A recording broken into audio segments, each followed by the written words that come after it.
Hello everyone, this is Krita coming at you, giving you game 1 in a series between a Night Elf and an Orc player. Unfortunately, wait, do I click there? There we go. Alright, it is going to be CC versus Soso. CC has spawned as the red Night Elf player on the bottom left-hand side of the map. Meanwhile, Soso has spawned as the blue Orc. Orc versus Night Elf here on Amazonia. I do have to turn off Fog of War, unfortunately, if we want to see what's actually going on during this game, as there are no observers here. So not quite sure why Blizzard doesn't fix this. Please, Blizzard, I would like to be able to cast some replays and not have to turn off Fog of War, as it really does play around with things just a little bit more than I would like. Anyways, gonna go ahead and slow things down back into the 1 speed now as we hit the 2-minute mark. Blade Master up against a Demon Hunter. Excuse me.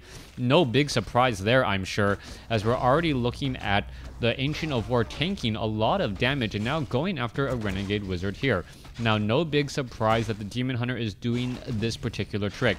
This has been one of the oldest tricks in the book and has been going on as long as I can remember as a caster, as we're going to look at the Demon Hunter now go after this rogue here, pick up an item, and maybe leave behind those apprentice wizards. Meanwhile, Blade Master, going by his lonesome self, creeping out this forest troll berserker, will take him down, most likely wind walk away. Already sold the Scroll of Town Portal to pick up a Circlet of Nobility and double healing salves. Mantle of Intelligence, not going to be the most useful item. It may be transferred to that Shadow Hunter a little bit later, but for now that Blade Master does benefit from an additional 45 mana. 45 mana could translate itself into 1 additional Windwalk, as the Blade Master is now slicing and dicing a Moonwell, and it looks as though I'm not sure if that was cancelled in time, but the Demon Hunter now trying to make its way over. Alright, Blade Master is currently inside this space. This is going to cause a little bit of problems. As you can see, the Ancient of War is now gaining in or going on these fights as well. Blade Master unable to get to this pocket of Wisp, hiding right in the back right there. Perfectly placed, and with that is going to be a major problem. The Blade Master would normally like to try and clear up. Oh, there's a mana burn there. The Blade Master able to get away just in time, or windwalk just in time, as we see that there is still 1 Murloc Nightcrawler to be had. Blade Master now being forced to run back a little bit. Tide Runner going to get taken down here. There's that Nightcrawler going to go ahead and try and poison the rest of those archers.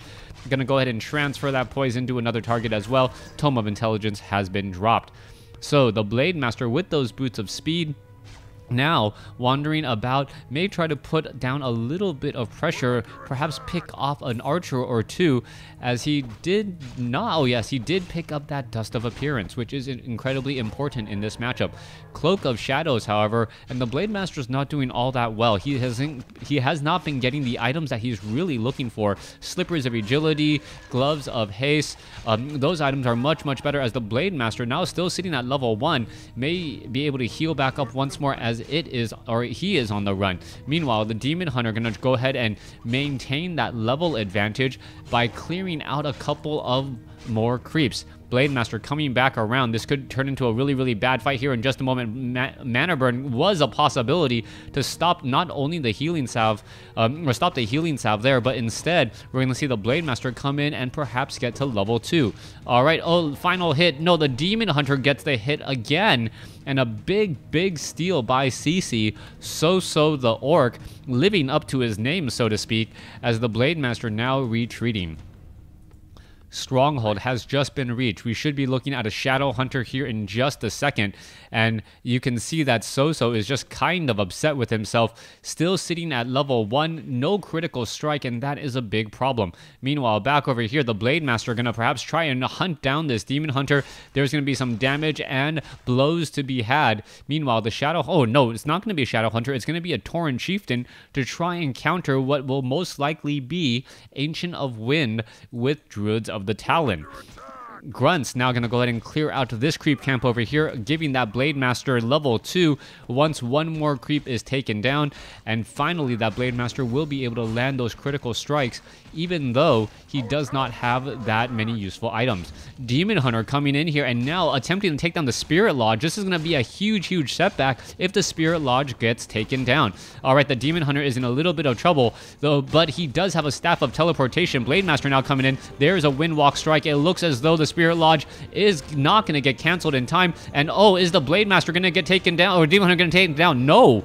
Wow, that was a very low hit point Demon Hunter, but able to head back home, pretty much drained one Moonwell and maybe half of another in order to stay alive. He got incredibly lucky there, just positioning himself far enough out of the range of the Orc Burrow, and perhaps an evasion or two as well really helped him out there. If that Demon Hunter had fallen, that would have really changed the course of this game. Right now, though, the Spirit Lodge being reconstructed, it's going to be quite some time before we have any Spirit Walkers to try and disenchant the Fairy Fire, and more importantly, that Cyclone. All right, a Hawk in the air, keeping track of whatever is going on the map. Meanwhile, the Tauren Chieftain is out on the map as well. That Endurance Aura does give faster attack speed and movement speed, but I don't know if the Tauren Chieftain is going to get up to a high enough level to really matter. The Tauren Chieftain needs to get to level 4, level 5 for him to really have a profound impact. The Shadow Hunter has a much bigger bang for the buck coming out of the gates with Hex and Healing Wave, as long as the Blade Master has a fairly decent number of items. All right, Sasquatch going to get taken down here. Last unit left, Tauren Chieftain already sitting at level 2. Blade Master is not going to get to level 3 off of this Sasquatch. Going to be a little bit ways off, as the Tauren Chieftain did take a bit of experience away. I don't know if it could have been enough to get him to level 3, which would have perhaps balanced the scales, so to speak. Beastmaster, Demon Hunter, level 2, level 3. Ancient of War looks like it is ready to try and creep out this Rock Golem creep camp. Meanwhile, Tauren Chieftain comes in with the Stomp, now taking down more of these Kobold Tunnelers, as the Beastmaster and now picking up a Goblin Tinker as well. So this is that classic Night Elf tri-hero, and we are looking at mastery training already. Meanwhile, Spirit Lodge is training up those Spirit Walkers. Blade Master is going to be forced to try and retreat. It does have a potion of invulnerability, but very low on mana at this stage. Not going to be able to do that much, as there is a Hawk keeping track and giving sight onto that Blade Master. All right, Tauren Chieftain, here goes Spirit Walker. Here's the mana burn. Tauren Chieftain being forced to retreat here. One Raider, for some reason, not getting the memo that it needs to get away. Tauren Chieftain very fast, able to regroup, and this fight is going to be critical. We're seeing at 49/50 for the Orc player. Meanwhile, we are seeing at 45/50 for the other. So the Blade Master now comes in with the illusion, going to take a mana burn, now going to try and perhaps back off here. I believe his opponent realized that that is in fact just an illusion, and after that mana burn and no damage was dealt, he just feels a little bit foolish wasting 75 mana there. All right, let's take a look. Beastmaster could be dropping down a Hawk at any moment. Staff of Preservation, Goblin Tinker, Blade Master. There's that Demon Hunter ready to go. And there's the fight. There's the Spirit Link. There's a mana burn onto the Spirit Walker. There's a Windwalk Strike there, as the Blade Master does have Spirit Link and will be able to absorb a bit of damage. All right, Tauren Chieftain is out. Mana burn onto the Tauren Chieftain. Tauren Chieftain now out of mana. Really wants to get a Shockwave off. Does get one off, but because of that mana burn, will not be able to get a second one off. A huge deal there, as the Tauren Chieftain illusions now just superficially doing absolutely nothing against these units here. All right, meanwhile, the Blade Master trying to focus down that Demon Hunter. There is another Windwalk there, absorbing damage, buying time. Not much is really going on, as that Blade Master now going to try and engage. All right, Tauren Chieftain out of mana once more. Blade Master now up in the air. Potion of Invulnerability perhaps should be used just so he could actually fight and stop getting sent up into the air, and that is the problem. Clockwork Goblins just dissipating off over here. Scroll of Healing quickly used. Scroll of Healing used again by both parties, as a Spirit Walker does get taken down. Scroll of Town Portal by the Demon Hunter in order to get away. And the Night Elf is going to get away pretty much scot-free, dealing tremendous damage. And this was just a really, really well-timed play by Sisi. Now, the follow-up play is going to be, is going to seal the deal, or everything is going to fall apart. The Demon Hunter needs to lead this army back, and he cannot really creep out this Rock Golem creep camp with so many Druid of the Talons. That is a very large army of Druid of the Talons, but he has no real easy way of trying to take them down short of perhaps Demolishers. But then again, Demolishers have heavy armor and take additional damage from those Druids of the Talon as well. So both sides not quite sure how to handle this, and that's why the current meta is the way it is. All right, Clockwork Goblins coming down, perhaps doing a little bit of damage. You can see that the Druids of the Talon can only go after the Troll Trappers. And those Troll Trappers, not many of them are left. Another boulder onto the Demon Hunter, as it looks like the Beastmaster may get to level 3. No, there's a quick mana burn. The Clockwork Goblins are out. Cyclone on that Blademaster. Blademaster up in the air again.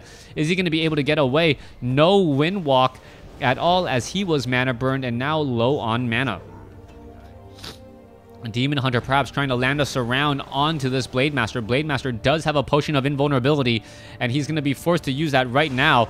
Is he going to use it? That's the big question. Why won't he use it? Come on, use it. There it is. There is the potion of invulnerability. Trying to focus down more of those units. The Tauren Chieftain once again out of mana. There's a Cyclone again as the Blademaster... Tauren Chieftain now levels up. All right, Blademaster is up in the air. Perhaps the Scroll of Healing can be used in time to perhaps save 1 or 2 units. No, not used at all, as the Tinker now at level 2. Beastmaster is at level 3.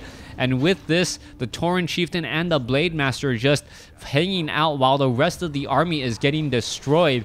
I do believe Sisi is going to take this game with your classic Night Elf tri-hero, 2 of them being mercenaries. And we'll see whether or not Soso can really even the scales here in a game 2. All right, Demon Hunter looking to finish off here. We're still at this game. Demon Hunter, wait, Demon Hunter actually got surrounded and taken down.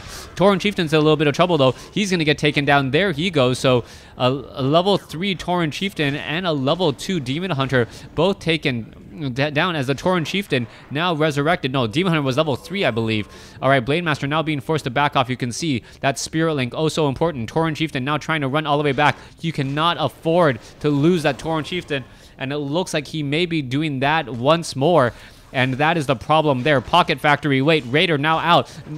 Demon Hunter now down to 165 hit points. I may actually have this wrong. No, Staff of Preservation saves the Demon Hunter. Tauren Chieftain now on the run, trying to get away, as the Cyclone now brings back that Blademaster. Demon Hunter back with pretty much full hit points. Mana burn onto a Blademaster. Blademaster now taken down. Tauren Chieftain's not going to be far behind, and there is the G. Game 1 going to Sisi here on Amazonia. Thanks for watching. Thanks for listening. Hope you guys enjoyed Game 1. Please stay tuned for Game number 2.